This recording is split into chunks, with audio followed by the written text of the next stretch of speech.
ఓం నమ శివాయ.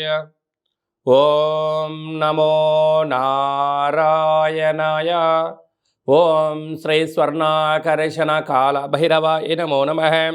ఓం కాళకాలాయ విద్మహే కాళాతీతాయ ధీమహి తన్నో శ్రీ నరదృష్టి నివారణ కాళభైరవ దేవతాభ్యో నమో నమః. హరి ఓం. మా ఛానల్కి స్వాగతం. చూస్తున్న వీక్షకులకు, ప్రేక్షకులకు, ప్రియ కాళభైరవ భగవద్బంధులకి స్వాగతం పలుకుతూ మమ్మల్ని ఎంతగానో ఆదరిస్తూ ఉండబడినటువంటి ప్రియ సోదరీమణులకు, సనాతన ధర్మ సంరక్షకులకి అందరికీ కూడా తెలుగు ఉగాది పండుగ శుభాకాంక్షలు.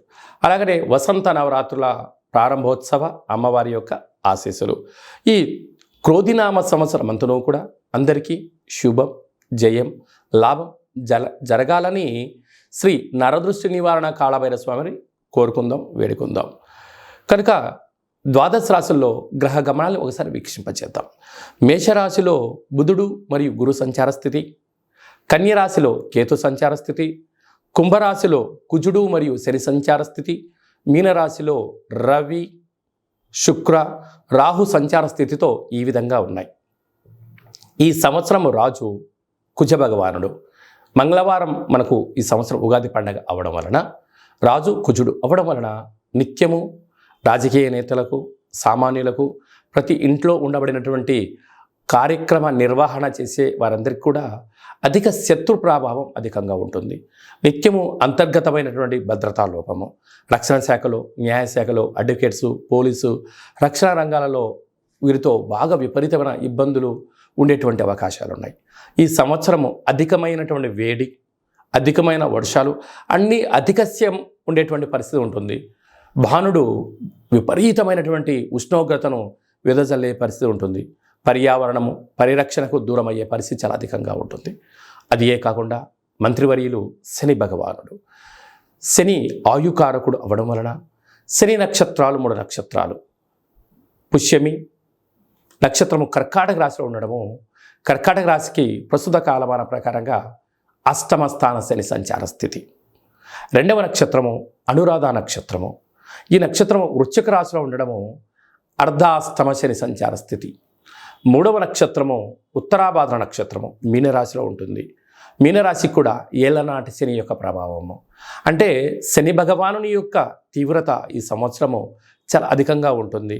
మంత్రివర్యులు అవ్వడం వలన రాజు ఆజ్ఞాపిస్తాడు, మంత్రి పరిపాలన అధ్యక్షత నిర్వహణ చూస్తాడు. కనుక ఈ సంవత్సరము అనేక రకాలమైనటువంటి వ్యాధులు, ఇబ్బందులు, చోర భయం, తస్కరణ భయం, నదీ ప్రయాణాలు, అగ్ని ప్రమాదాలు, అనేకమైనటువంటి స్వయం కృప అపరాధంతో జరిగే పరిస్థితి చాలా అధికంగా ఉంటుంది.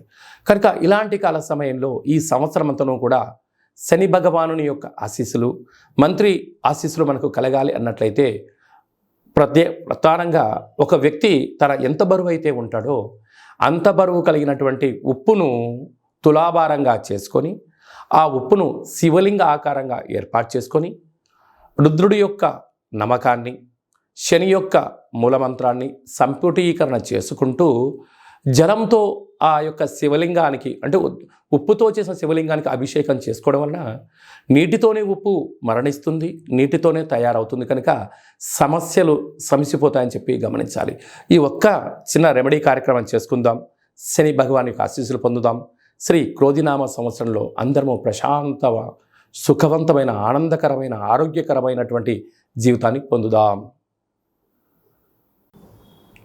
మకర రాశి వారికి తెలుగు ఉగాది పండుగ దగ్గర నుంచి ఎలా ఉండబోతుందో ఈ వీడియోలో సవివరంగా, సంపూర్ణంగా తెలుసుకుందాం.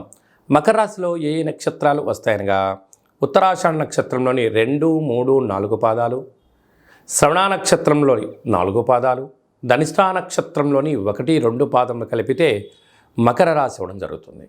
చాలామందికి పుట్టినటువంటి కాల సమయంలో డేట్ ఆఫ్ బర్త్లో లేనటువంటి కారణం వలన పేరు యొక్క మొదటి అక్షరాన్ని అనుసరిస్తూ ఆ రాశిని తెలుసుకుని ప్రయత్నం చేద్దాం.